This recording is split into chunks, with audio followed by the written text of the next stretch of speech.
அனைவருக்கும் வணக்கம், வாழ்த்துக்கள்.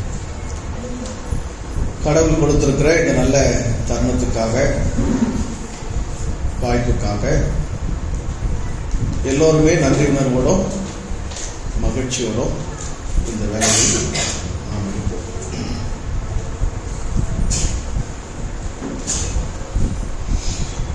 உலகமே ஒரு பெரும் பதற்றத்தில் இருந்து கொண்டிருக்கும் போது சில அடிப்படையான உண்மைகளை மனிதர்களாக, குறிப்பாக தமிழின மக்களாக நாம் உணர்ந்து கொள்ள வேண்டியது மிகவும் அவசியமாக இருக்கிறது.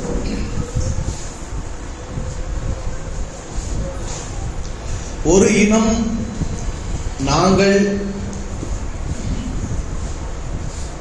இந்த உலகத்தை படைத்த கடவுளால் தேர்ந்து கொள்ளப்பட்டவர்கள். நேரடியாக நாங்கள் அந்த கடவுளின் மக்கள்,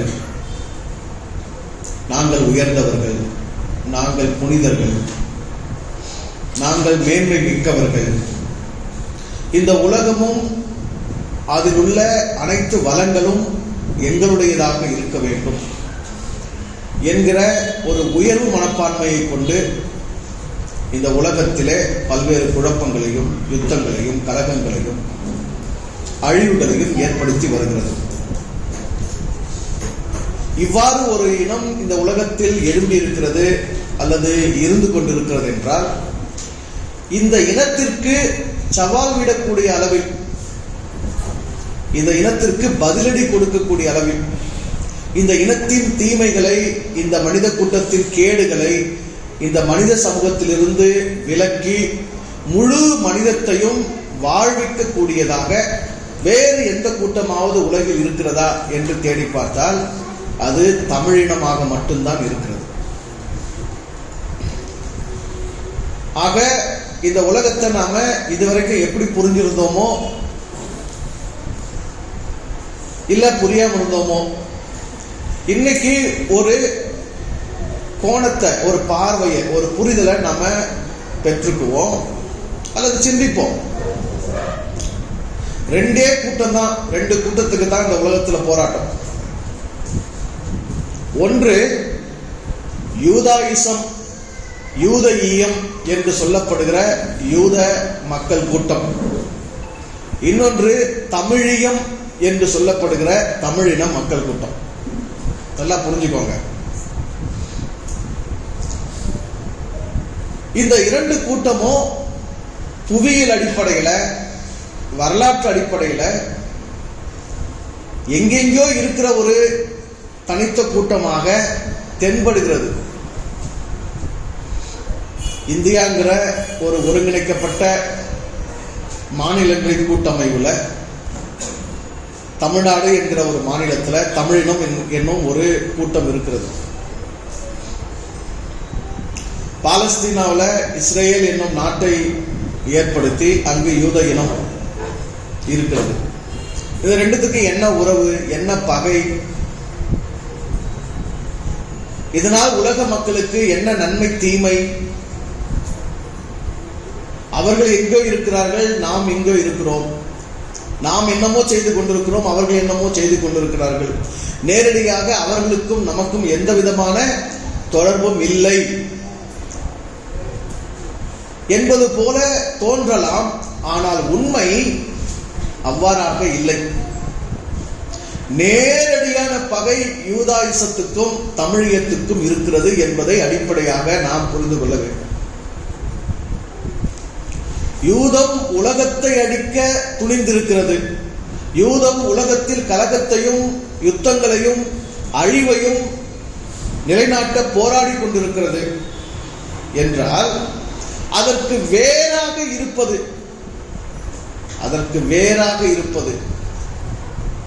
அது தமிழினத்தின் மேல் கொண்டிருக்கிற பகை. என்ன இது புது கதையா இருக்குது? தமிழினத்துக்கும் யூதர்களுக்கும் என்ன பகை? உலகத்தில்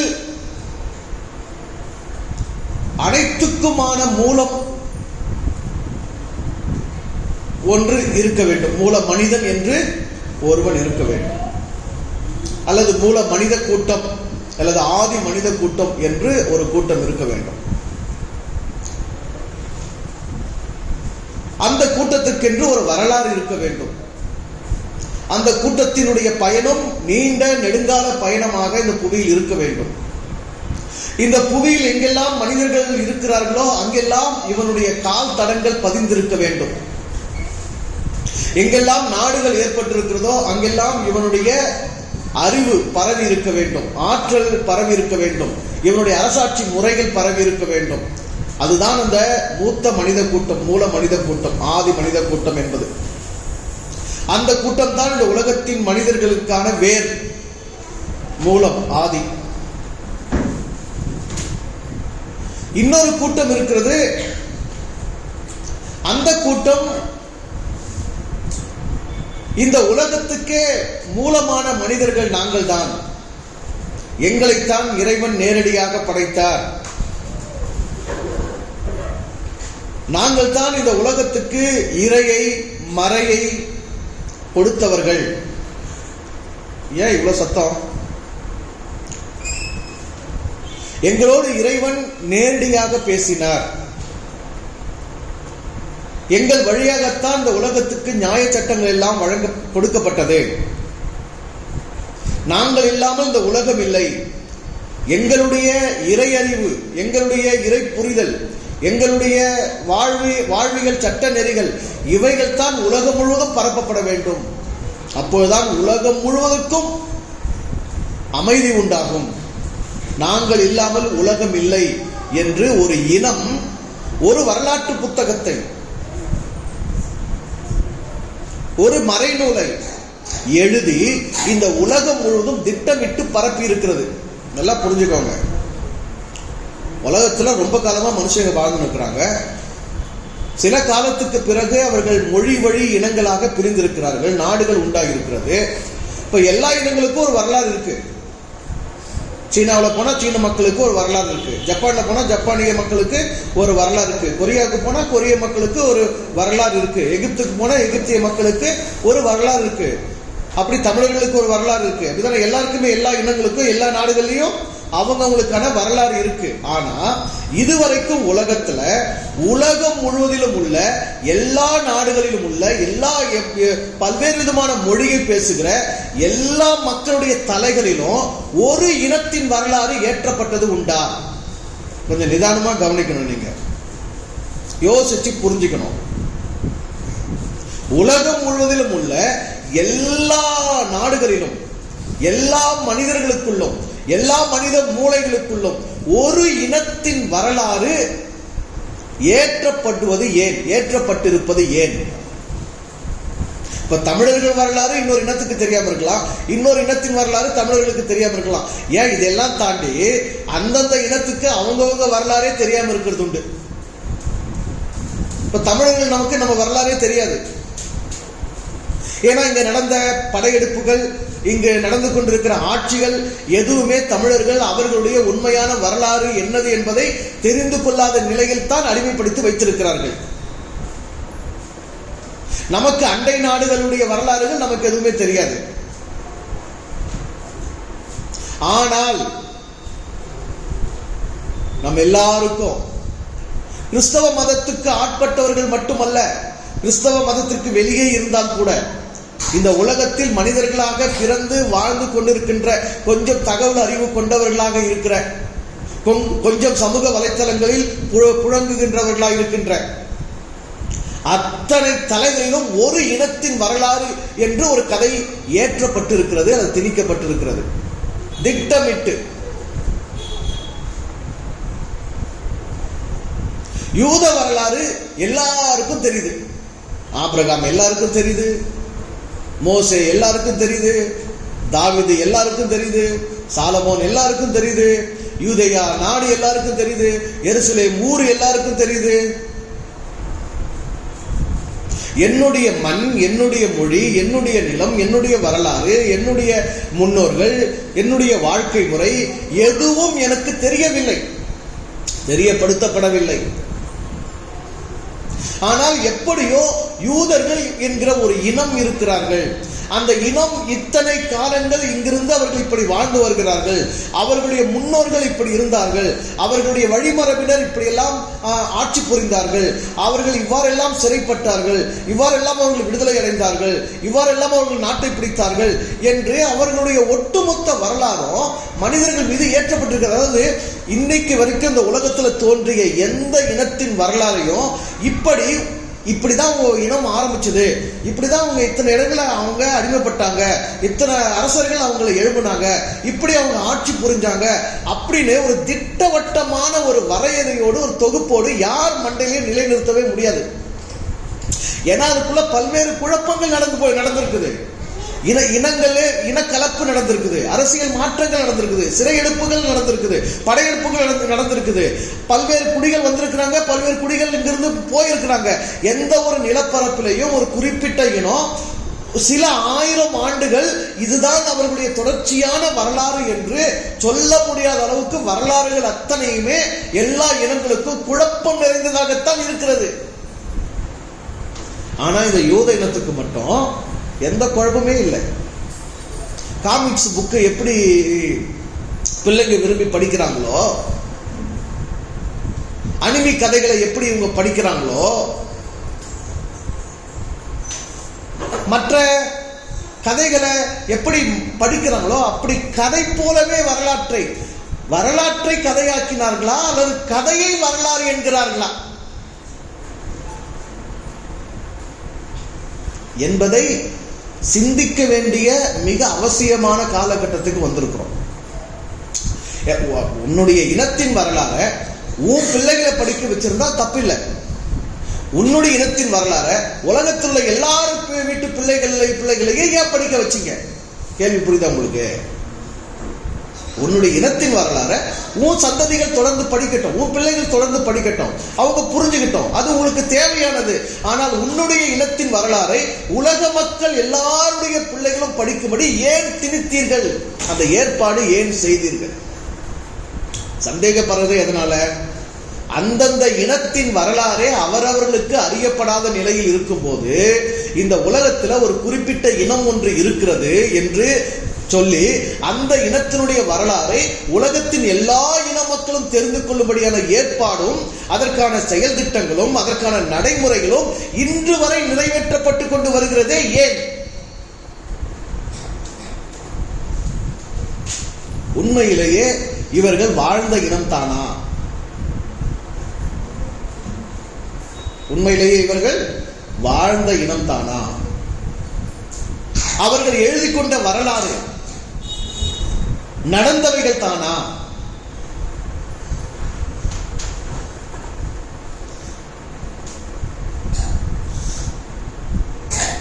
அப்படி ஒரு வரலாற்றை இந்த உலகத்தில் வேறு எந்த இனமும் எழுதி வைக்கவில்லையே. அவர்களை விட அவர்களுக்கு முன்பாக நாகரீகம் அடைந்த பல சமூகங்கள் உண்டு. அவர்களுக்கு முன்பதாக சாம்ராஜ்யங்கள் அமைத்து ஆட்சி புரிந்த பல இனங்கள் உண்டு. கல்வி அறிவு பெற்றிருந்த பல சமூகங்கள் உண்டு. ஆனால் யாருடைய வரலாறும் இவ்வளவு தெளிவாக எல்லாருடைய மண்டையிலும் ஏறும்படி எழுதப்படவே இல்லை.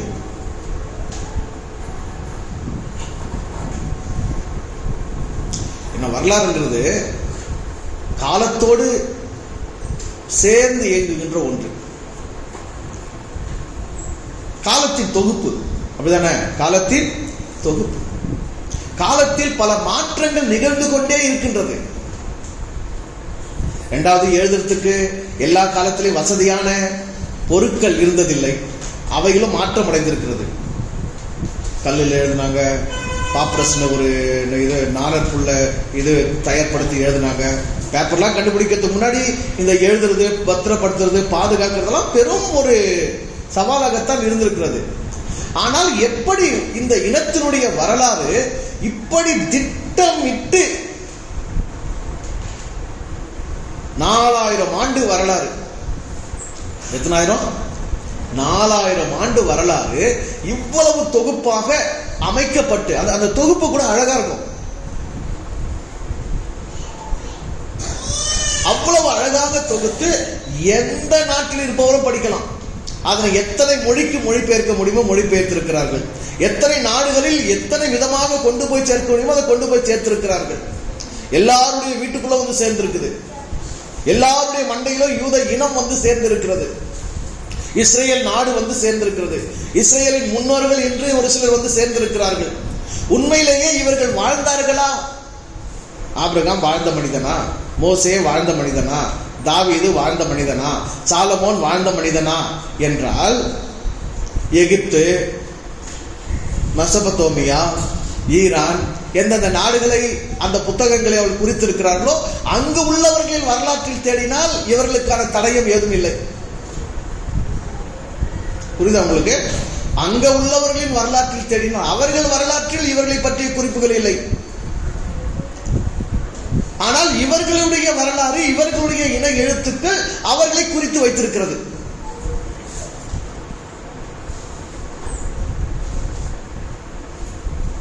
இவர்கள் எல்லாம் புராண புருஷர்களா? திட்டமிட்டு ஒரு குழு உட்கார்ந்து இந்த கதைகளை எல்லாம் அவர்கள் ஜோடித்தார்களா, எழுதினார்களா?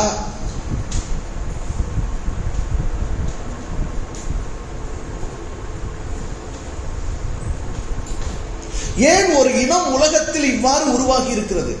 ஒரு மனித கூட்டம் ஏன் இவ்வாறு எழும்பி இருக்கிறது? மகாபாரதம், ராமாயணம் போன்ற காவியங்கள் ஒரு மனிதனின் சிந்தனையிலிருந்து முளைக்க முடியும் என்றால், மகாபாரதம், ராமாயணம், அதனுடைய கதாபாத்திரங்கள்,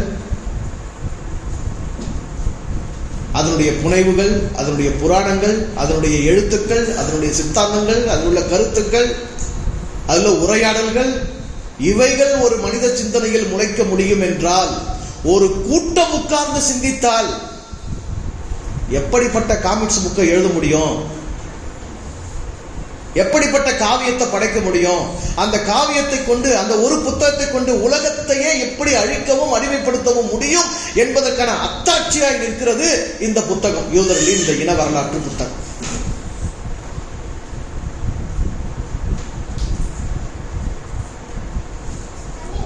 அப்படி ஒரு இனம் இந்த பூமியில் வாழ்ந்ததற்கான தடயமே இல்லை என்கிற உண்மையை நீங்களும் நானும் கண்டுபிடித்து விடக்கூடாது என்பதற்காகத்தான்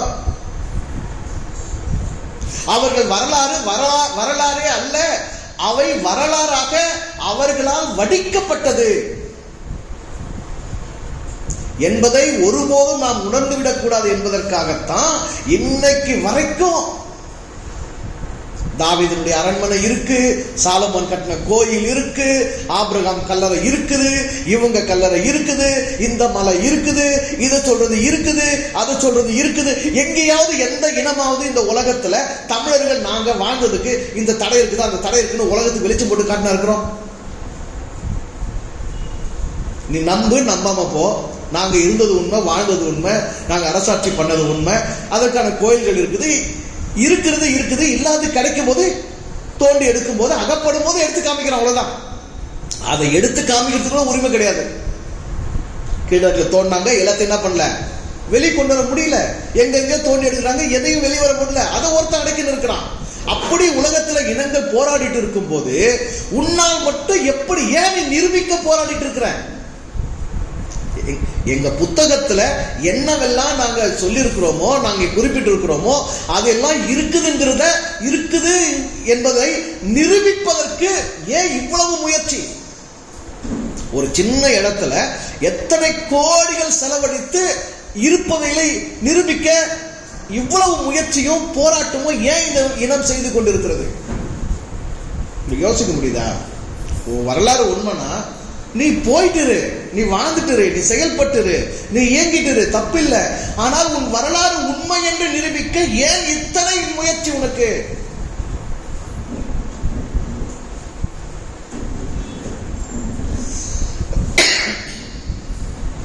இயேசு சிலுவையில் மரித்தார். சும்மா உதாரணத்துக்காக சொல்றேன். இயேசு சிலுவையில் மரித்தார். சிலுவையில் அறையப்பட்டார். இது எங்க நடந்தது? எங்க நடந்தது? எருசலேம்ல நடந்தது.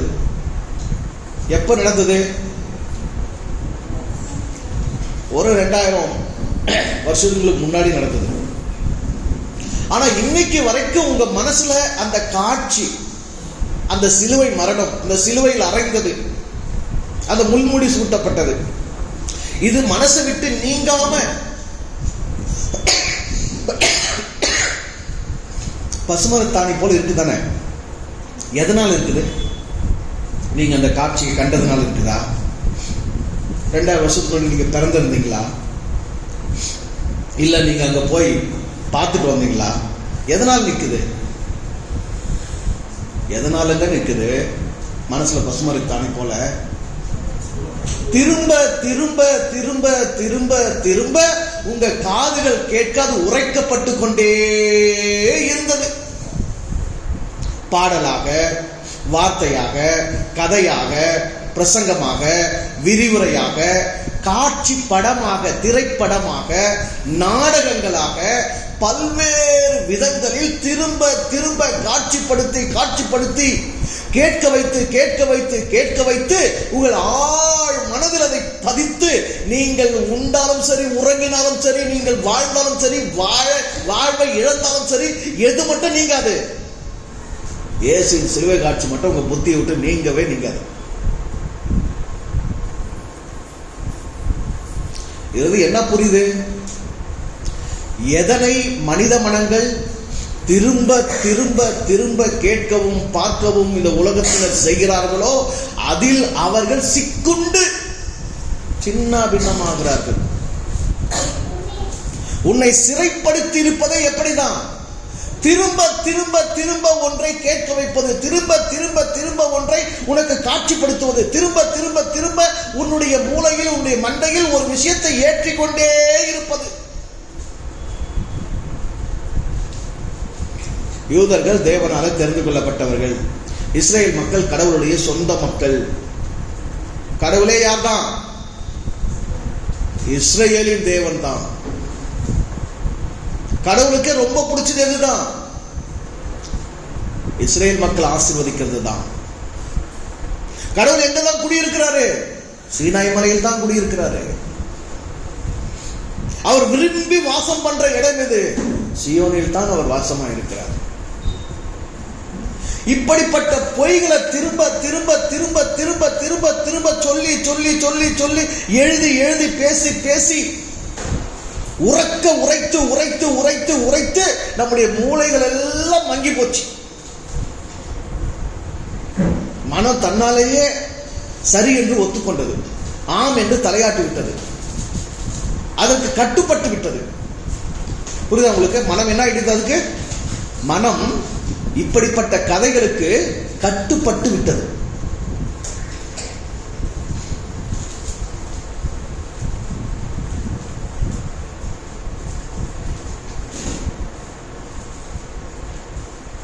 உலகமே ஒரு புத்தகத்தினால் கட்டுப்படுத்தப்பட்டிருக்கிறது. உலகமே ஒரு புத்தகத்தினால் திசை திருப்பப்பட்டிருக்கிறது. உலகமே ஒரு புத்தகத்தினால் சிறைப்படுத்தப்பட்டிருக்கின்றது. இந்த காலத்தில் ஆகிலும், இப்படிப்பட்ட சூழலில் ஆகிலும், உலகம் இந்த நிலையில் வந்து நின்றிருக்கிற, அழிவின் விளிம்பில் நின்றிருக்கிற இந்த நேரத்தில் ஆகிலும் அந்த கருப்பு புத்தகத்தை சந்தேகிக்கும் துணிவு மனிதனுக்கு வராவிட்டால் அவனை யாராலும் காப்பாற்ற முடியாது. இப்பவாவது ஒவ்வொரு மனிதனுக்கும் என்ன துணிவு வரணும்? இந்த கருப்பு புத்தகம் நல்ல புத்தகமா கள்ள புத்தகமா அப்படின்னு கேள்வி கேட்கிற, சிந்திக்கிற துணிவு வரணும். இந்த கருப்பு புத்தகம் எப்படி என் தலைக்கு வந்தது? இந்த கருப்பு புத்தகம் எப்படி என் வீட்டிற்கு வந்தது? இந்த கருப்பு புத்தகத்தை யார் என்னிடத்தில் கொண்டு வந்து சேர்த்தார்கள்? இது எனக்கு என்ன உண்மையை உரைத்திருக்கிறது? இது என்னை என்ன நிலையில் சிந்திக்க வைத்திருக்கிறது? இது என்னை என்ன எதையெல்லாம் ஒத்துக்கொள்ள வைத்திருக்கிறது?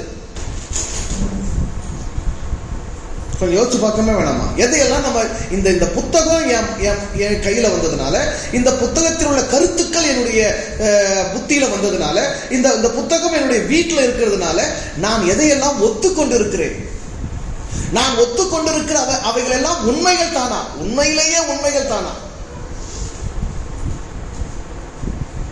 இந்த உண்மைகள் தான் என்னை வாழ வைக்குமா? இந்த உண்மைகளை அறிந்து கொள்ளத்தான் இந்த பூமியில் நான் பிறந்தேனா?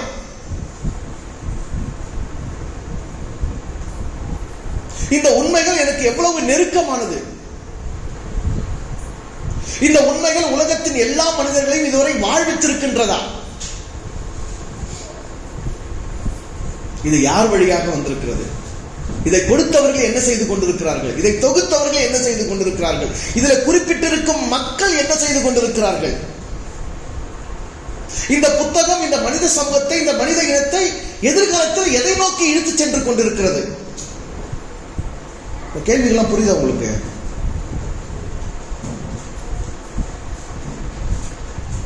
இப்பொழுது கூட சந்தேகிக்கவில்லை என்றால் எப்பொழுது சந்தேகிப்போம்? இப்பொழுது கூட கேள்வி கேட்க துணியவில்லை என்றால் எப்பொழுது கேள்வி கேட்போம்?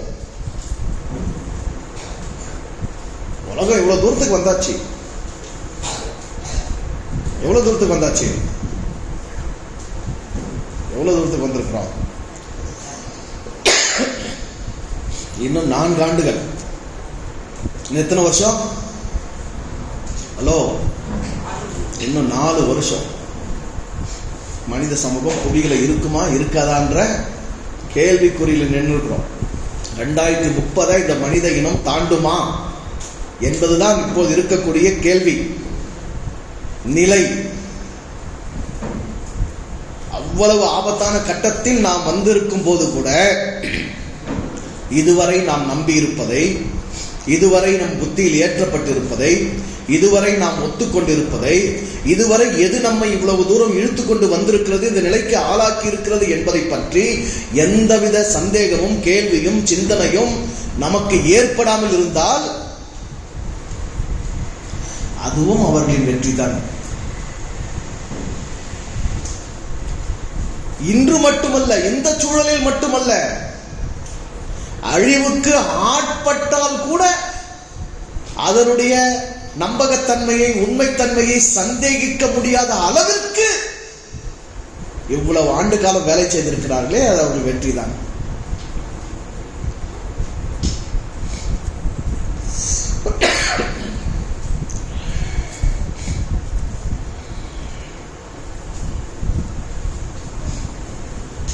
உண்மையில் இந்த புவியியல், இந்த வரலாற்றில், இந்த புவியியல் வரைபடத்தில் அப்படி ஒரு நாடு இருந்ததா என்றே தெரியவில்லை. ஆனால் இருந்தது இருந்தது இருந்தது. இங்கே இருந்தோம், இப்படி இருந்தோம், இவர் இருந்தார், இன்னார் இருந்தார், இப்படி செய்தார், அப்படி செய்தார் என்கிற கதைகளை மட்டும் கருத்தாக அவர்கள் மனித மனங்களில் திணித்து கொண்டே வந்தார்கள்.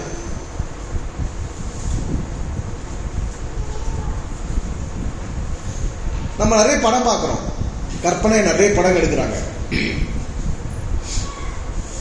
வேற்று கிரகத்திலிருந்து வந்ததா படம் எடுக்கிறாங்க, அவதார் மாதிரி படங்கள்லாம் எடுக்கிறாங்க. அதெல்லாம் பார்க்குறோம். சில நேரம் படம் ஓகே நல்லா இருந்தது, நல்லா கற்பனை பண்ணியிருக்கிறாங்க, நல்லா இமேஜினேஷன் நல்லாவே பண்ணியிருக்கிறாங்க அப்படின்னு பாராட்டி விட்டுறோம். அதுலேயே அந்த படத்தையே பார்க்குற சில பிள்ளைகளுடைய மனசு எப்படி ஆட்படும்? அந்த உலகத்தையே கற்பனை பண்ணிக்கும். அப்படி உலகம் இருக்கிறதாவே நினைச்சுக்கும், அப்படி சில மனுஷங்க இருக்கிறதாவே நினைச்சுக்கும், அதெல்லாம் அப்படியே நடந்ததாவே நினைச்சுக்கும். ஆனா இதுதான் அப்படின்னா அந்த படத்தை திரும்ப திரும்ப திரும்ப பார்க்க வச்சு அந்த படத்தை பாடமாக்கி, அந்த படத்தை வரலாறுன்னு சொல்லி, அந்த படம் தான் உண்மைன்னு சொல்லி, இப்படிதான் இருக்கிறாங்கன்னு சொல்லி திரும்ப திரும்ப திரும்ப அந்த தலையில ஏற்றிட்டே இருந்தா என்ன ஆகும்? அது மட்டும் இல்லாம அந்த படத்துல என்ன காமிச்சாங்களோ அப்படி ஒரு உலகம், அப்படி ஒரு இடம், இங்க இருக்குது, இங்க கண்டுபிடிச்சோம், இங்க அரண்மனை வெளியே வந்துச்சு, இங்க கல்லறை எழுந்துச்சு, இங்க இவங்க எலும்பு கிடைச்சது, அங்க இது கிடைச்சது, இப்படிங்கிறத அப்படியே உலக மக்களுக்கு மீடியா எவன் கையில் இருக்குது? மீடியா சொல்லுங்க, யார் கையில் இருக்குது மீடியா? எவன் உலக அழிவுக்கு முன்னோடியா நிற்கிறானோ அவன் கையில தான் வச்சிருக்கிறான் மீடியா. அவன் தான் மீடியாவை கட்டுப்படுத்துறான், இல்ல அவன் தான் மீடியாவை உருவாக்கி செயல்படுத்திட்டே இருக்கான். அவன் காட்டுறதான உண்மை. அப்ப எதை காட்ட முடியாது? அவனுக்கு எதை காட்ட முடியாது? அரராத் மலையில நோவா பழைய காட்ட முடியாதா? முடியுமா? முடியாதா? மோசே கற்பலகையை கடல்ல இருந்து எடுக்க முடியாதா? பார்வோனுடைய ரதங்கள் கடல்ல இன்னும் இருக்குது, மூழ்கிறது இன்னும் இருக்குது, ரதங்கள் எடுத்து காட்ட முடியாதா? ஆனா உண்மையிலேயே எந்த இனத்தினுடையது இந்த பூமிக்கரையில் புதைத்து கிடக்கிறதோ, எவனுடைய வரலாறு ஆங்காங்கு மறைக்கப்பட்டிருக்கிறதோ, அவைகளை தோண்டி எடுத்தாலும் வெளியே காண்பித்துக் கொள்வதற்கு எந்த ஊடகமும் இல்லை. இப்போ இந்த உலகத்திலே இருவேறு இனங்கள் இருக்கிறது. ஒன்று, யான் பெற்ற இன்பம் பெருக இவ்வையகம்னு சொல்லுது, பிறப்புக்கும் எல்லா உயிர்க்கும் சொல்லுது. உலக மக்கள் எல்லாரும் நலம் பெற வேண்டும்னு சொல்லுது. எல்லா மனிதர்களின் எல்லா உயிரினங்களின் வாழ்வை ஒரு இனம் விரும்புகிறது. அதற்கு எதிராக இன்னொரு இனம் இருக்கிறது. அது இனமே இல்லை, அது ஒரு கூட்டு மனித திருடர்கள், மனித திருடர்களின் கூட்டு, கள்ளர்களின் கூட்டு. அது ஒரு இயல்பான இயற்கை வழி இனம் அல்ல. நல்லா புரிஞ்சுக்கோ, அது இயல்பான இயற்கை வழி இனம் அல்ல. இயல்பான இயற்கை வழி இனம் எதுவுமே பிற இனங்களை அழிப்பதற்கான திட்டங்களை வகுக்காது. கொஞ்சமாவது என்ன இருக்கும்? மனித தன்மை இருக்கும். இவர்கள் மனித தன்மையற்றவர்கள். அப்படி ஒரு இனம் இருக்கிறது. அது இந்த உலகத்தினுடைய அனைத்து இனங்களையும் அழிக்க வேண்டும் என்கிறது. எங்களை ஒத்துக்கிற, எங்களை தலைமையா ஏத்துக்கிற, நாங்க புனிதர்கள் நம்புற, நாங்க தான் உயர்ந்தவர்கள் என்று கருதுகிற, எங்களுக்கு பணிகிற, எங்கள் சட்டங்களுக்கு, எங்கள் தெய்வ நம்பிக்கைக்கு பணிகிற, உடன்படுகிற சில மனித கூட்டம் மட்டும் இந்த பூமியில வாழ்ந்தா போதும். அதற்கு எதிராக இருக்கிற எந்த கூட்டமும் வேணாங்குது. எப்படி பார்த்தாலும் உலகத்தில் எந்த இனங்களை தோண்டி தேடி பார்த்தாலும் அவனுக்கு முழு அசலாக தெரிகிறது, முழு உண்மையை சுமந்து கொண்டிருக்கிறது. உண்மையான ஆதி மனிதன் என்கிற வரலாற்றை கொண்டிருக்கிற ஒரே இனமாக தென்படுகிறது எது மட்டும்தான்? தமிழ் இனம் மட்டும்தான். நேரடியாகவும் மறைமுகமாகவும் அவனுக்கு எதிராக இருக்கும் ஒரே இனம் தமிழ் இனம் மட்டும்தான். அதனால இன்று வரைக்கும் நேரடியாகவும் மறைமுகமாகவும் இந்த இனத்தின் மீது தாக்குதல் நடந்து கொண்டிருக்கிறது. இலங்கையில புலிகள் அமைப்பு அழிக்கப்பட்ட போது அங்கு லட்சக்கணக்கில் குழந்தைகளும் கர்ப்பிணி பெண்களும் அப்பாவி மக்களும் கொலை செய்யப்பட்ட போது அதிகமான ராணுவ உதவிகளையும் ஆயுதங்களையும் கொடுத்து அந்த இன அழிப்புக்கு முன்னணியில் நின்றது யார்? இஸ்ரேல் தானே. இஸ்ரேல் தானே.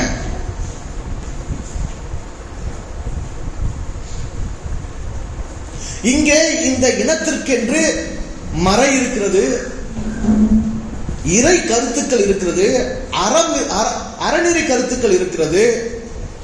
இந்த மொழி அனைத்தையும் தனக்குள்ளாக கொண்டிருக்கிறது. ஆனால் தமிழில் என்ன இருக்கிறது? தமிழில் இறையியலே இல்லை. தமிழர்களுக்கு இறை கருத்தே இல்லை என்று சொல்லி சமஸ்கிருத மொழியிலும் வடமொழிகளிலும் எபிரேய மொழியிலும் கிரேக்க மொழியிலும் ஆங்கிலத்திலும் இறையியல் கருத்துக்களை இங்கு கொண்டு வந்து சேர்க்க செயல்பட்டு கொண்டிருப்பது எது? யூத மதமும் ஐரோப்பிய கிறிஸ்தவ அரசியல் மதமும் தானே. அவர்களுடைய ஒரு துண்டு தானே இங்க இருக்கக்கூடிய சமஸ்கிருத பேசுகிற பிராமணர்களோ மற்றவர்களோ யாரோ.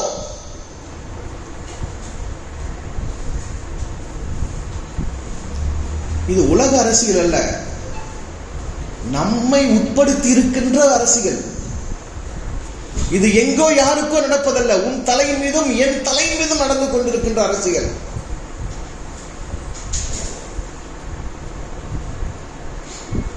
புரியுதா உங்களுக்கு? அவனுக்கு உண்மையான வரலாறு இல்லை, உனக்கு உண்மையான வரலாறு இருக்குது.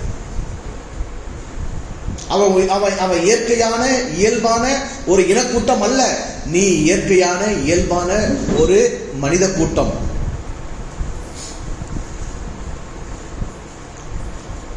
உண்மையிலேயே உலகத்துக்கு இறையை கொடுத்தவன் நீ, மறையை கொடுத்தவன் நீ, அறத்தை வகுத்து கொடுத்தவன் நீ, உயிர் நேயத்தை கற்றுக் கொடுத்தவன் நீ, பொது மறைகளை உருவாக்கி கொடுத்தவன் நீ, உலகம் முழுவதும் ஆட்சி முறைகளை தொகுத்து கொடுத்தவன் நீ. உன்னுடைய கால் தடம் படியாத இடமே இந்த பூமியில் இல்லை. எங்கெல்லாம் மனிதர்கள் இன்றைக்கு வாழ்ந்து கொண்டிருக்கிறார்களோ, எங்கெல்லாம் நாடுகள் உருவாகியிருக்கிறதோ, எங்கெல்லாம் ராஜ்யங்கள் அமைந்திருக்கிறதோ, அங்கெல்லாம் மூலமாக ஒரு தமிழன் அங்கெல்லாம் பயணித்திருக்கிறான் என்றுதான் பொருள். தமிழன் பயணிக்காத ஒரு இடத்தில் இன்றைக்கு மனித கூட்டம் வாழ்ந்து கொண்டிருக்கவில்லை. இன்றைக்கு தீவுகளிலோ நாடுகளிலோ நகரமாகவோ வளர்ந்த நாடுகளாகவோ வளர்ச்சி குன்றிய நாடுகளாகவோ எங்கெல்லாம் மனித கூட்டம் இன்றைக்கு வாழ்ந்து கொண்டிருக்கிறதோ அந்த புவித்தடங்கள் எல்லாம் ஒரு காலத்தில் முன்னொரு காலத்தில் தமிழன் தடம் பதித்த இடங்கள் தான்.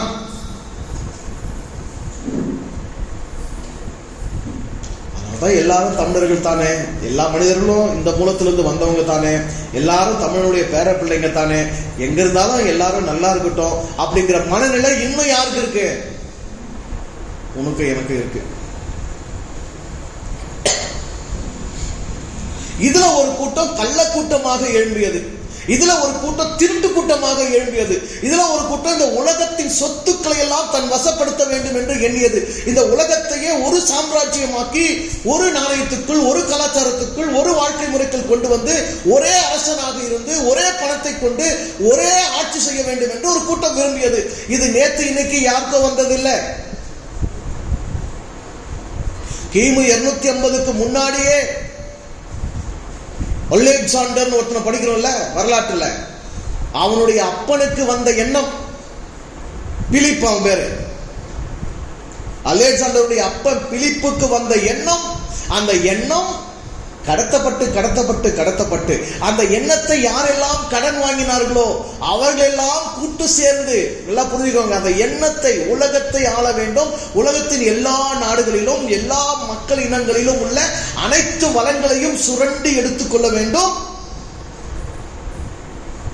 அதற்கு தடையாக இருக்கிற எந்த இனத்தையும் கொன்று போட வேண்டும் என்று அந்த எண்ணத்தை எவர்கள் உள்வாங்கிக் கொண்டார்களோ அவர்கள் தொகுத்ததுதான், அவர்கள் ஏற்படுத்திய வரலாறு கட்டுக்கதைகள் தான், அவர்கள் ஏற்படுத்திய பிம்பங்கள் தான், அவர்கள் கொண்டு வந்து திரித்தவைகள் தான் இந்த கருத்து புத்தகம். எப்படி ஆகிலும் அவர்கள் இந்த புத்தகத்தோடு தொடர்புபட்டு விட்டார்கள். அவங்க யூதனா இருக்கணும் அவசியம் இல்லை. அதுல கிரேக்கர்கள் உண்டு, அதுல ஐரோப்பியர்கள் உண்டு, அதுல ரோமர்கள் உண்டு, அதுல ஸ்பானியர்கள் உண்டு, பல்வேறு இனத்தை சார்ந்தவர்கள். ஆனால் எண்ணம் ஒன்று, அது என்ன? உலகத்தை ஆள வேண்டும். உலகம் யார்தான் இருக்கணும்? எங்களுடையதா இருக்கணும். யாரும் எங்களுக்கு அடிமைகளாக இருக்க வேண்டும். அப்படிப்பட்டவர்களுக்கு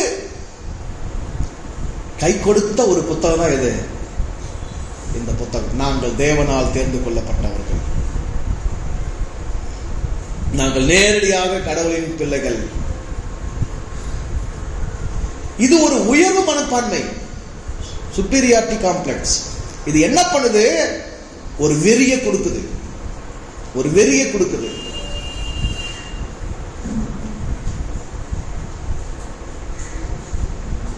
எல்லாரையும் அழிச்சு நான் மட்டும் வாழணும்னு நினைக்கிறவன் எவ்வளவு உயர்வு மனப்பான்மை வெறியில் இருக்கிறான். எல்லாரும் உலகத்துல வாழணும், எல்லா உயிர்களும் வாழணும்னு நினைக்கிறவன் இந்த உலகத்திலேயே அதிகமான தாழ்வு மனப்பான்மையில் இருக்கிறான். யாரு? தமிழர்கள் தாழ்வு மனப்பான்மை கொண்டவர்கள்.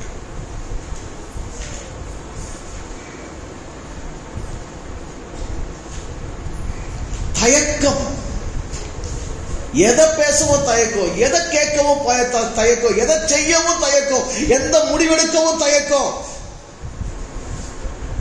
எதை தட்டி கேட்கவும் தயக்கம், இது உண்மையா பொய்யான ஆராய்ச்சி பண்றதுக்கு தயக்கம், எனக்கு அறிவு இருக்குன்னு சொல்றதுக்கு கூட தயக்கம் தான்.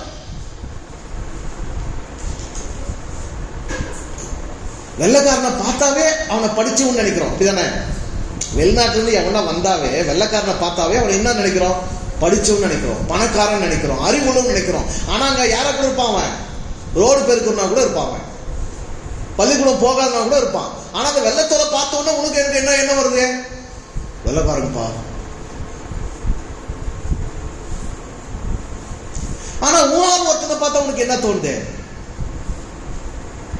எவ்வளவு இழிவா பாக்குற. ஏன்னா உன் மனம் அப்படி இருக்கிறது. உனக்குள்ள அவ்வளவு தாழ்வு மனப்பான்மை இருக்கிறது. ஆகவே உன் இனத்தை நீ மதிப்பதில்லை, உன் சக மனிதனை நீ மதிப்பதில்லை, உன் அறிவை நீ மதிப்பதில்லை.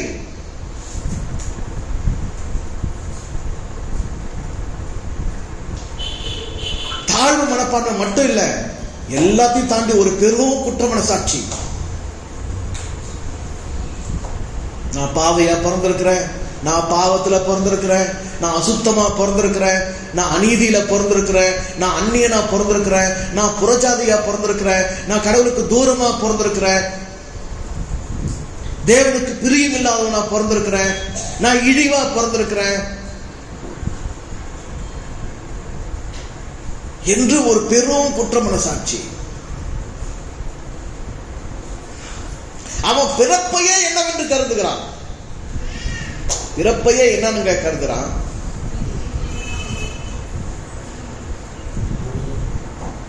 உயர்வாக கருதுகிறான். பிறப்பையே உயர்வாக கருதுகிறான். பை பர்த் நான் சுப்பீரியர் இந்த உலகத்துல. அதை யாரும் வாங்க முடியாதுன்றான். நீ என் மதத்தை ஒத்துக்கலாம், என் கருத்தை ஒத்துக்கலாம், என் சட்டங்களை ஒத்துக்கலாம், என் நம்பிக்கையை ஒத்துக்கலாம், ஆனாலும் நீ யாராக முடியாது, நானாக முடியாது. ஏன்னா அவன் பர்த்தே அப்படிதான். இது பை பர்த் வருது, பிறப்புல வருது.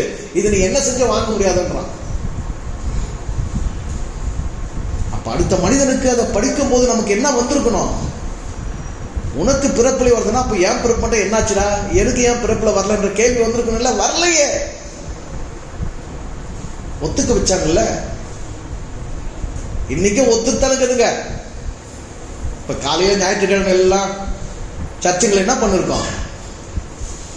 யாரு இருக்கிறது? ஒட்டுமொத்த உலக சர்ச்சைக்குள்ள இருக்கிறதெல்லாம் யாரு? தன்னுடைய பிறப்பை இழிவென ஒத்துக்கொண்ட முண்டங்கள் தானே. என் தாய் என்னை பாவத்தில் கர்ப்பம் தரித்தால் நான் துர்குணத்தில் உருவானேன் அப்படின்னு ஒத்துக்கிட்டு தான் எங்க இருக்க முடியும்? சர்ச்சில் இருக்க முடியும். அப்படி ஒத்துக்கல நீ எங்க இருக்க முடியாது? சர்ச்சில் இருக்க முடியாது. அப்போ தன்னை, என் தாய் என்னை பாவத்தில் கர்ப்பம் தரித்தால் நான் துர்குணத்தில் உருவானேன் ஒத்துக்கணும். அதே போல அடுத்த பக்கம் என்னத்தை ஒத்துக்கணும்? யூதர்கள் நேரடியாக தேவனுடைய பிள்ளைகள், அவர்கள் தேவனால் தேர்ந்து கொள்ளப்பட்டவர்கள், அவர்கள் உயர்வானவர்கள், அவர்கள் புனிதமானவர்கள், அவர்கள் பரிசுத்தமானவர்கள், அவர்கள் வழியாகத்தான் இந்த உலகத்துக்கே கடவுள் அறிவு கிடைக்கிறது என்பதை ஒத்துக்கொள்ள வேண்டும். இதெல்லாம் பேசுறது எதுக்காகனா, இந்த காலத்திலாவது தமிழையும் தலை தூக்க வேண்டும். புரியுதா உங்களுக்கு? இந்த காலத்திலாவது தமிழையும் தலை தூக்க வேண்டும். தமிழையும் தலை தூக்க வேண்டும் என்றால் தமிழர்கள் மூளையில் இருக்கக்கூடிய இந்த இழிவான சிந்தையில் இருந்து அவர்களை விடுதலை செய்ய வேண்டும். உனக்கு மறை எங்க இல்ல? உனக்கு மறை எங்க இல்ல? உனக்கு மறை எங்க இல்ல? எபிரேய நாட்டில் இல்ல, இஸ்ரேல் நாட்டில் இல்ல. உன் மறை உங்ககிட்ட இருக்குது. உனக்கு மறை கழட்டிட்டாங்க. முதல்ல நீ மறை கழட்டுட்ட, அதனால அதையெல்லாம் நீ மறையின்னு ஒத்து நிற்கிற. கொஞ்சம் உன் மறையை என்ன பண்ணிப்போ சரி பண்ணு, மறைய சரி பண்ணு. கழண்ட மறைய கொஞ்சம் மறுபடியும் என்ன பண்ணு, பூட்டு, ஸ்க்ரூ பண்ணு.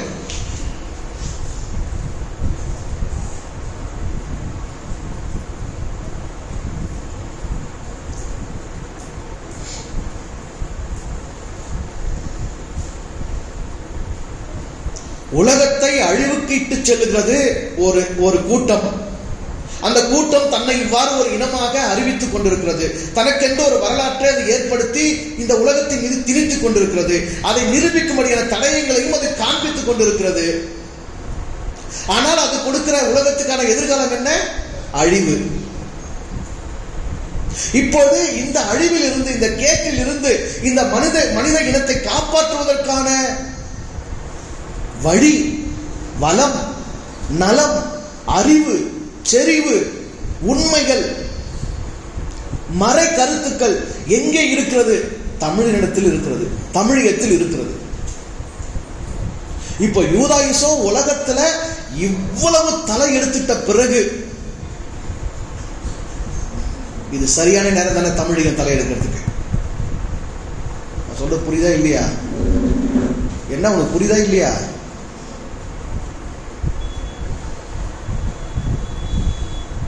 இது சரியான நேரம் தானே தமிழகம் தலை எடுக்கிறதுக்கு. ஒவ்வொரு தமிழனும் தலை நிமிர்வதற்கு, தமிழகத்தில் உள்ள மறைகளையும் இறை கருத்துக்களையும் வெளிக்கொணர்வதற்கு இதுதானே சரியான நேரம். நீங்க உலகத்துல பரப்பணும்னு சொல்லல, உங்களுக்குள்ள மீட்டு உருவாக்கம் செய்யுங்க, உங்களுக்குள்ள மீட்டு எடுத்து வெளியே கொண்டு வாங்க. உங்க உங்க உங்க மறையில, உங்க மனதுல அந்த மறையை நீங்க வெளியே கொண்டு வந்து உங்கள நிலைநிறுத்துங்க.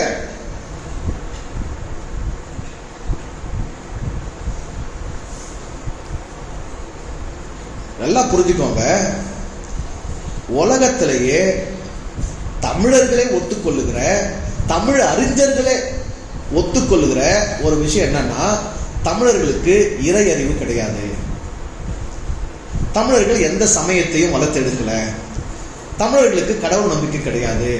அவங்க அப்பத்திலிருந்தே அறிவியல் பூர்வமா, விண்ணியல் பூர்வமா, வானியல் பூர்வமா, விஞ்ஞான பூர்வமா வளர்ந்தவங்க. அவங்க எந்த இறைநெறி கருத்துக்களை என்ன செய்யல, உருவாக்கல. ஆனா உயிர் நயத்தை உருவாக்கி இருக்கிறாங்க, அறநெறி கருத்துக்களை உருவாக்கி இருக்கிறாங்க, வாழ்வியல் சிந்தனைகளை உருவாக்கி இருக்கிறாங்க, வானியல் தத்துவங்களை படைச்சிருக்கிறாங்க. எல்லாத்திலும் மேம்பட்டு இருக்கிற இந்த இனம். ஆனா என்ன மட்டும் இல்ல, இறையியல் கருத்து மட்டும் இல்லை. இத முதல்ல ஒத்துக்கிட்டோம், ஒத்துக்க வச்சுட்டாங்க, இன்னும் ஒத்துட்டு தான் இருக்கிறாங்க ஒரு பக்கம். இப்ப தமிழர்களுக்கு இறை கருத்து என்றாலே எங்கிருந்து வருது? யூதாயிசத்திலிருந்து வருது, கிறிஸ்தவத்திலிருந்து வருது, சீக்கியத்திலிருந்து வருது, புத்திசத்திலிருந்து வருது, சமஸ்கிருதத்திலிருந்து வருது, பகவத்கீதையிலிருந்து வருது, எங்கெங்கிருந்து வருது. இவெல்லாம் உண்மையிலே யாருன்னா இஸ்லாம்ல இருந்து வருது, இஸ்லாம் விட்டுறக்கூடாதுல்ல, அங்கிருந்து வருது. இவெல்லாம் யாருன்னா இனங்களை அடிமைப்படுத்தி ஆள்வதற்கு, அரசாட்சி செய்வதற்கு குறிப்பிட்ட காலத்தில் குறிப்பிட்ட நபர்கள் எழும்பி அவர்களுடைய மதங்களை கட்டமைப்பு செய்தார்கள். இப்போ யூதர்களுக்கு அவங்க எழுதியிருக்கிற வரலாறு படியே அவங்களுக்குன்னு ஒரு ராஜ்யத்தை ஏற்படுத்தி, அவங்களுக்குன்னு ஒரு வேத நூலை ஏற்படுத்தி கொடுத்தவ யாரு? மோசே. மோசே எழுதின அந்த நூல்கள் அவன் எங்க நேரடியாக வானத்திலிருந்து வாங்கினானா? அதுக்கு முன்னாடி அவன் எகிப்துல வாழ்ந்திருக்கிறான், மீதிய தேசத்துல போய் ஓடி அங்க வாழ்ந்திருக்கிறான், ஏபியர்கிட்ட வாழ்ந்திருக்கிறான். அங்கங்க எங்கெங்க போனானோ அங்கங்க இந்த கருத்துக்கள் எல்லாம் சேர்த்து இவன் ஒரு சாமியை உருவாக்குறான், இவன் ஒரு வேத நூலை உருவாக்குறான், இவன் ஒரு மதத்தை கட்டமைப்பு செய்யறான். அது எதுக்காக? ஒண்ணு, தன் மக்களுக்கு அந்த உயர்வு மனப்பான்மை கொடுப்பதற்கு, தன் மக்களுக்குள் ஒற்றுமை விதைப்பதற்கு, தன் மக்களை கட்டுப்படுத்தி ஆள்வதற்கு, தன் மக்களால் பிற இன மக்கள் கட்டுப்படுத்தப்படுவதற்கு ஏற்ற விதத்தில் தான் இவன் கடவுளையே கட்டமைப்பு செய்யறான். புரியுதா உங்களுக்கு? உலகத்துல யாரெல்லாம் எங்கெல்லாம் மதங்களை உருவாக்குனாங்களோ, உலகத்துல எங்கெல்லாம் யாரெல்லாம் வேத நூல்களை எழுதினாங்களோ, அவங்க எல்லாம் அவங்க வாழ்ந்த காலத்துல அவங்களுடைய மக்களும் மக்கள் நலத்தையும் அவங்களால ஆளப்படுகிற மற்ற மக்களுடைய அடிமைத்தனத்துக்கும் ஏற்ற விதத்தில் தான் சாமியும் செட்டப் பண்ணாங்க, வேத நூல்களையும் செட்டப் பண்ணாங்க. புரியுதுங்களா உங்களுக்கு? ஆனா இப்படி ஒரு அவசியம் எந்த இனத்துக்கு வரல? உலகத்துல தமிழ் இனத்துக்கு வந்ததே இல்லை. இவனுக்கு மதம் என்கிற ஒன்றை, சமயம் என்கிற ஒன்றை உருவாக்க வேண்டிய அவசியமே ஏற்படவில்லை. ஏன்? பொதுவா சமயம் என்ன? ஒரு மனிதனுடைய மனதை இறைவனை அடைவதற்கு ஏதுவாக பக்குவப்படுத்துவதற்கு பேர் சமயம். மனசை பக்குவப்படுத்துறதுக்கு பேர் என்னது? சமயம். சமைக்கிறோம் அப்படின்னா என்ன அர்த்தம்? பருப்பு, காய்கறி, கறி, அரிசி எல்லாம் ராவா இருக்கிற பொருட்கள் எல்லாம் உண்பதற்கு, செரிப்பதற்கு ஏற்ற விதத்துல நம்ம என்ன பண்றோம்? பக்குவப்படுத்துற செயலுக்கு பேர் தான் என்னன்னு வச்சிருக்கிறோம்? சமையல் வச்சிருக்கோம். ஒரு பொண்ணு சமைச்சிட்டான்றோம், என்ன பொருள்?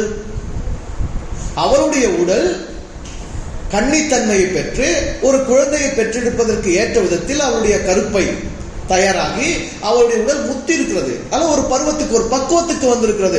ஆகவே அவர் சமைந்து விட்டால் என்று சொல்லுகிறோம். அதனை மையப்படுத்த சமயம் என்கிற ஒன்றை உருவாக்கினார்கள். சமயம் என்கிற சொல்ல அதான் உணர்த்துது. அப்ப இந்த சமயங்கள் எங்கே தேவைப்பட்டது? பக்குவப்படாத மனிதர் கூட்டமாய் எங்கெல்லாம் மனிதர்கள் வாழ்ந்தார்களோ அவர்களை குறிப்பிட்ட விதத்தில் பக்குவப்படுத்த வேண்டும் என்று அவர்களில் எவன் ஒருவன் நினைத்தானோ அவர்களால் உருவாக்கப்பட்டதுதான் சமயம். புரியுதா உங்களுக்கு? எங்கெல்லாம் பக்குவப்படாத காட்டு மிராண்டி கூட்டங்களாவோ, ராஜ்யத்தை அமைச்சு வாழ முடியாத மனித கூட்டமாவோ, பிறரால் அடிமைப்படுத்தப்பட்ட மனித கூட்டமாவோ, தங்களுக்கு ஒரு வாழ்வியல் நெறி முறைகள் இல்லாத கூட்டமாவோ, உயிர் நேயம் மாந்த நேயம் அறநேயம் இல்லாத கூட்டமாவோ எங்கெல்லாம் மனித இனங்கள் வாழ்ந்தாங்களோ அங்கெல்லாம் அவங்களுக்கெல்லாம் என்ன தேவைப்படுச்சு? சமயம் தேவைப்பட்டுச்சு. அப்படி ஒரு காட்டு மிராண்டி கூட்டமா இஸ்ரேல் இருந்திருக்கலாம். அதனால மோசே என்ற ஒரு தலைவன் எழுப்புனா அங்க ஒரு சமயத்தை, அங்க ஒரு வேத நூலை அவன் உருவாக்கணும். அப்படி அரேபிய நாட்டுல அரேபியர்கள் இருந்தாங்க. அங்க நபி முகமது நபி எழுப்பினாரு. அந்த கூட்டத்துக்கு தேவையான மீட்சியை கொடுக்கறதுக்கும் அரசியல் விடுதலை கொடுக்கறதுக்கும் அவங்களை நெறிப்படுத்துறதுக்கும் அங்க ஒரு சமயத்தை அவர் உருவாக்கினார். இந்த நாட்டை ஆளுவதற்கு அடிமைப்படுத்துவதற்கு இங்க வந்த காட்டு மிராண்டிகள் இங்க தேவையில்லாத பல சமயங்கள்ன்ற பேர்ல பலத்தை என்ன பண்ணிருக்காங்க, நீங்க உருவாக்கியிருக்காங்க. குறிப்பா எப்பொழுது தமிழ்நாட்டில் தமிழர்கள் கலப்பிரர்கள் மற்ற வெளிநாட்டு அந்நியர்களுடைய படையெடுப்புகளால இங்க அவதிப்பட்டாங்களோ, தமிழ் போராட்டத்துக்கு வந்ததோ, தமிழ் மொழி இழிவுக்கு வந்ததோ, அதை எதிர்த்து போராடி நிலைநாட்டுவதற்கும் மனித மனங்களை இங்க அதற்கு எதிராக ஆயத்தப்படுத்துறதுக்கும் பக்குவப்படுத்துறதுக்கும் இங்க சிவனையும் வைணவம் என்கிற சமயங்களை இங்க ஏற்படுத்தினாங்க. ஆனால் இவைகளுக்கு முன்பாக வரைக்கும் இந்த தமிழ் இனத்துக்கு என்ன தேவைப்படல? சமயமே தேவைப்படல. சமய சார்ந்த வேத நூல் தேவைப்படல, கோயில்கள் தேவைப்படல. ஏனென்றால் இவர்கள் வாழ்வியல் முறையிலேயே பக்குவப்பட்ட வளர்ச்சி அடைந்த ஒரு மனித கூட்டமாக இருந்ததினால் இவங்களுக்கு அரசியல் தெரியும், வானியல் தெரியும், தத்துவங்கள் தெரியும், அறிவியல் புரியும், எல்லாவற்றையுமே இவங்க புரிஞ்சிருக்கிறாங்க. அதனால தனியா சமயம் ஒன்றை இவங்க ஏற்படுத்த வேண்டிய அவசியமே இவங்களுக்கு என்ன பண்ணல, வரல. அகர முதல எழுத்தெல்லாம் ஆதி பகவன் முதற்றே உலகு. இது என்னன்னு சொல்றாங்க? கடவுள் வாழ்த்து பாயிரம்னு சொல்றாங்க. இதை பற்றி இன்றைக்கு இருக்கக்கூடிய தமிழ் அறிஞர்கள் என்ன விவாதம் பண்ணிட்டு இருக்கிறாங்க? திருவள்ளுவருக்கு கடவுள் நம்பிக்கைலாம் கிடையாது, அவர் கடவுள் வாழ்த்தெல்லாம் எழுதல, அவர் குறிப்பிட்ட அந்த ஆதி பகவன் சூரியன் தான். ஏன் யாரும் திருவள்ளுவர் இடத்துல போய் அங்க உட்காந்து அவர் என்ன சிந்திச்சிருப்பாரு, அந்த காலத்துல தமிழர்கள் என்ன இருந்தாங்கன்னா அதை யோசிக்கிறது கிடையாது. இவங்க நம்ம பகுத்தறிவு நினைச்சுக்கினாங்க, கடவுள் நம்மளது முட்டாள் செயல் நம்ம நினைச்சுக்கினாங்க, கடவுள் உணர்வே இல்லாத கூட்டம் தான் தமிழக கூட்டம் நினைச்சுக்கினாங்க. அப்படிப்பட்டவர் தான் பிற இடத்துல வந்தவங்க அதுதான் இந்த இனத்தின் மேல சொன்னாங்க, அதை இவங்க ஒத்துக்கினாங்க. அதே குணத்தை தான் இவங்க பேசுறாங்க.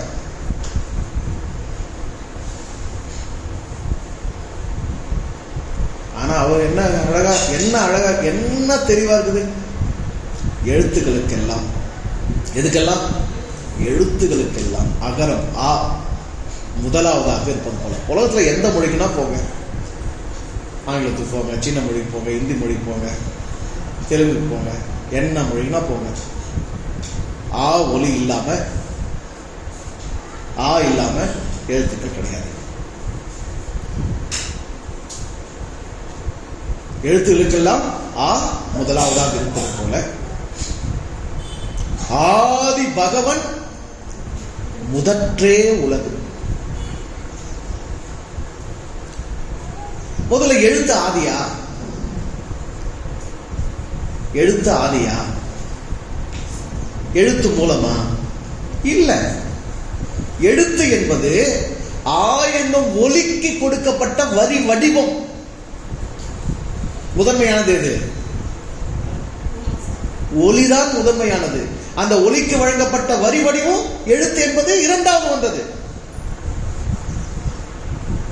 அவ்வாறு உலகம் இருக்கிறது என்றால், இந்த உலகம் இயங்குகிறது என்றால், இந்த உலகத்தில் உயிர்கள் வாழ்கிறது என்றால், இந்த பேருலகம் பிரபஞ்சம் இவ்வளவு பெரிய இயக்கத்தில் இருக்கிறது என்றால், இந்த வடிவத்துக்கு முந்தைய ஒலி என்ன?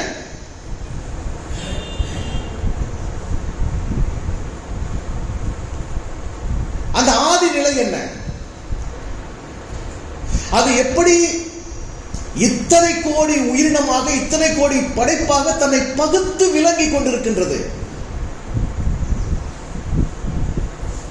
ஆ இல்லாத ஒரு எழுத்து இல்லை, ஆ இல்லாத ஒரு மொழி இல்லை, ஆ இல்லாத ஒரு ஒலி உச்சரிப்பு இல்லை என்னும் போது, ஆண்டவன் இல்லாத, இறை இல்லாத, அந்த ஆதி நிலை இல்லாத, அந்த பகவன் இல்லாத ஒரு உலகம் எங்கிருந்து இருக்க முடியும்? எப்படி இருக்க முடியும்? அந்த ஒரு குறளின் ஆழம் என்ன? கடுகை துளைத்து 7 கடலை புகுத்தினார் போல என்றார்களே, இந்த ஒரு குறளில் நாம் கண்டெடுத்த 7 கடல் என்ன? யாருக்கு இறை அறிவு இல்லை?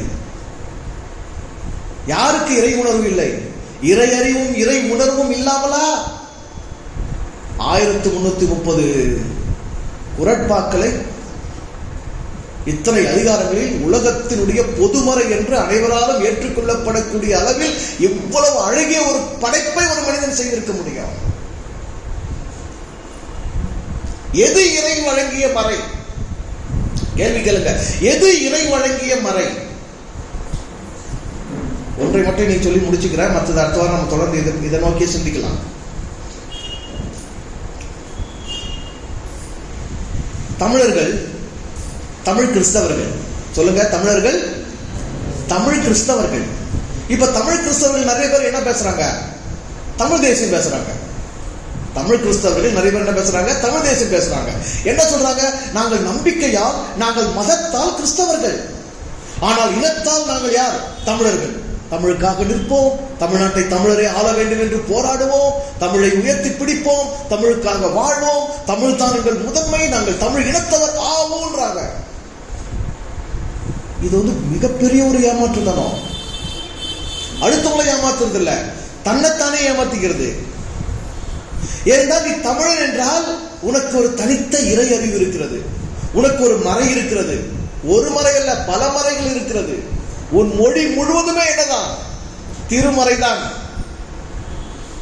உன் இனத்தினுடைய அறிவு, வாழ்வியல் முறையே என்னதான்?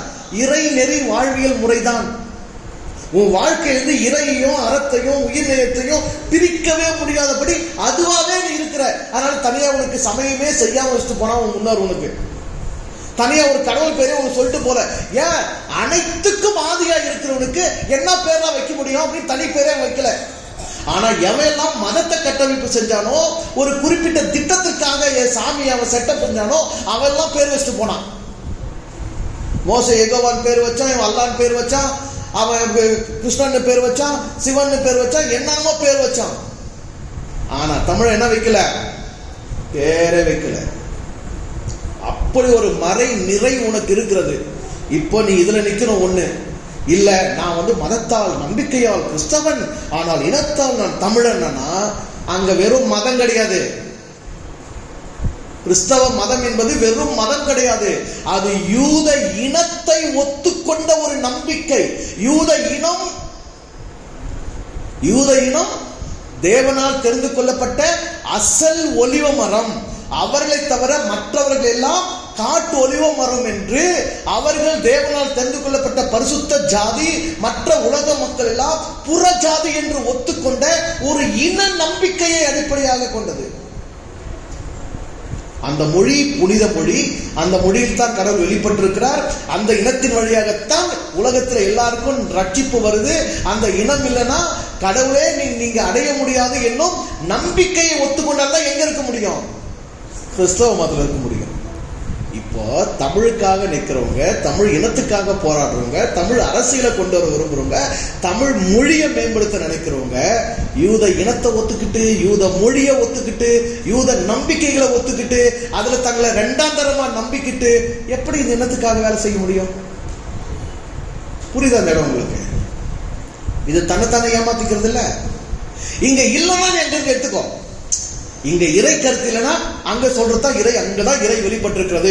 என் மொழியில இறைவனே வெளிப்படல, என் முன்னோர்களுக்கு இறைவனே தெரியாது, இங்க அவன் சாக்கானதான் வழிபடணும் தான், இவன் அறிவே இல்லாம காட்டு மிராண்டிய வாழ்ந்துட்டோம்னா அங்கதான் எனக்கு எல்லாம், அங்கிருந்து தான் கடவுள், அங்கிருந்து எனக்கு கொடுத்த நம்பினா வச்சுக்கோ. ஆனா உண்மை அப்படியா இருக்கு? திருக்குறள்னு ஒரு மறையை நீ படிச்சியா? அதை வெளிக்கொண்டு வந்தியா? அதில் இருக்கிற உண்மைகளை உணர்ந்தியா? ஆழ்ந்தாழ்ந்து பார்த்தியா? எதுவும் வேணாம். அகர முதல எழுத்தெல்லாம் ஆதி பகவன் முதற்றே உலகு. இந்த குறளுக்கு நீ உணர்வு பூர்வமா உண்மையா உட்கார்ந்து அதை பொருளை இறை உணர்வோடு உணர்ந்துக்க முயற்சி பண்ணு. உனக்கு இறை அதுல கிடைக்கலன்னா எங்க போ, அதையும் வச்சுக்க, இதையும் வச்சுக்க.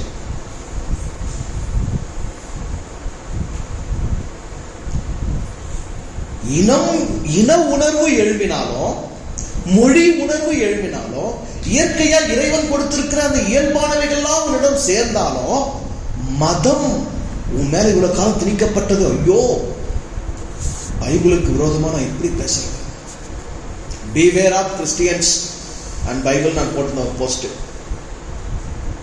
ஒரு பொண்ணு எழுதுது, ஃபூல் பொன்ராஜ், முட்டாள் பொன்ராஜ்.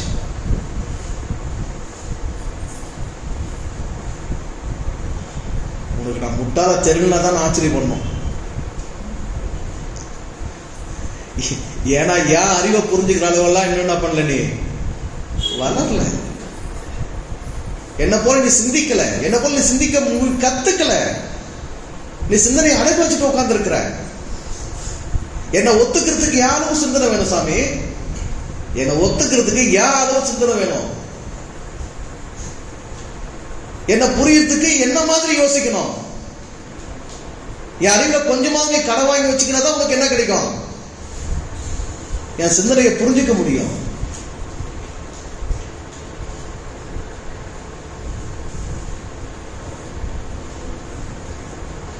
இன்னொன்னு புரிஞ்சுக்கோங்க, இன்னைக்கு இருக்கிற இந்த பெரும் உலகத்துல பொதுவா இந்த நாட்டில் கிறிஸ்தவங்க சிறுபான்மை, இஸ்லாமியர்கள் சிறுபான்மைவாங்கல்ல. இப்போ ஒட்டுமொத்த உலக மக்களுக்கும் சிறுபான்மை யாரு? சிறுபான்மை யாரு? நாம தமிழ் சான்றோர் திருவை. ஒட்டுமொத்த உலக மக்களுக்கும் சிறுபான்மை யாருங்க? தமிழ் சான்றோர் திருவை. அதுல நீங்களா எப்படி இருக்கீங்க கூட தெரியாது. எங்க நிக்கிறீங்க, எங்க போகிறீங்க, எப்ப என்ன கதி இறைவனுக்கு தான் தெரியும். எனக்கு தெரியும், நான் ஒத்த சிறுபான்மை சாமி, ஒத்தையா நிக்கிற சாமி, மந்தையா கூட இல்லை. நாம யாரா இருக்கிறோங்க? சிறுபான்மையா இருக்கிறோம். நேற்று கிருஷ்ணமூர்த்தி பேசுறாரு, ஐயா ஊர்ல யாருமே பேச மாட்டேங்கிறாங்க, வணக்கம் கூட வைக்க மாட்டேங்கிறாங்க. சித்தர் திருநாள் விழா நடத்துனதுக்கு அப்புறமா ஒருத்தர் கூட ஊர்ல பேச மாட்டேங்கிறாங்க. சர்ச்சைக்கு போறவங்க யாருமே பேச மாட்டேங்கிறாங்க. சிறுபான்மை. ஏன்னா இந்த இடத்துல என்ன சிந்திக்க யார் இருக்கிறாங்க? இந்த பெரும் கூட்டத்தை எதிர்க்க யார் இருக்கிறாங்க? இது உண்மைதானா கொஞ்சமாவது யோசிச்சு பார்க்க யார் இருக்கிறாங்க? நான் சொன்னேன், உனக்காவது பரவாயில்லப்பா, இப்பதான் நான் 5 வருஷமா பேசினுக்கிறேன். எங்க அப்பா அம்மா இன்னும் என்ன சாத்தானா தான் நினைக்கிறாங்க. எனக்கு ஏது இருக்கும்போது நீ என்ன பண்ணுவ?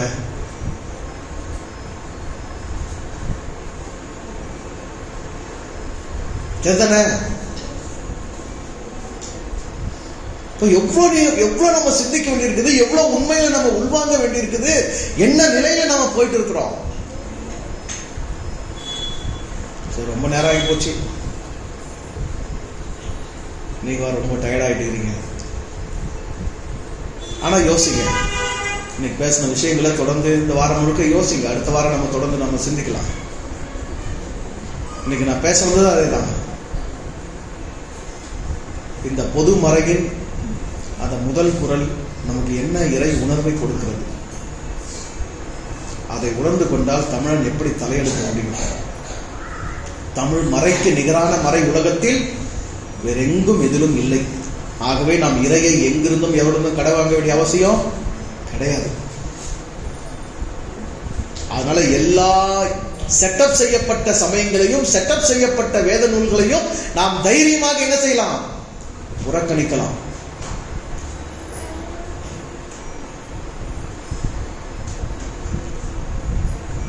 அம்பேத்கர் ஒரு நூலை தீயிட்டு எரிச்சாரு. அப்படி விரைவில் ஒரு நூலை தீயிட்டு எரிக்க வேண்டிய காலம் வரும் இந்த உலகத்தில். அப்படி ஒரு புரட்சி வரும்போது அந்த மனித சமூகத்துக்கு விடிவே கிடைக்கும். இது சிந்தையில் வச்சுக்கிட்டு முடிக்கும். இதை நமக்கு அருள் புரியட்டும். நன்றி, வாழ்த்துக்கள். நல்லா இருங்க, சந்தோஷமா இருங்க.